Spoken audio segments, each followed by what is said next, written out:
Hello guys, সবার প্রতি সালাম আমার। আসসালামু আলাইকুম। মাহে পবিত্র রমজান।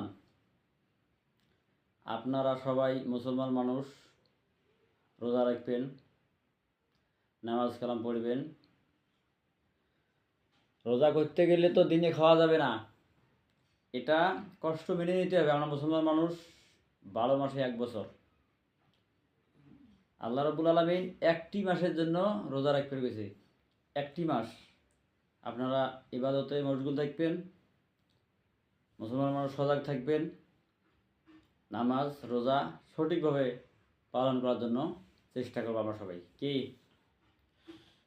মাহে রমজান পবিত্র, এটা বেশি বেশি করে ইবাদত করবেন সবাই। সবাই ভালো থাকুন। আসসালামু আলাইকুম।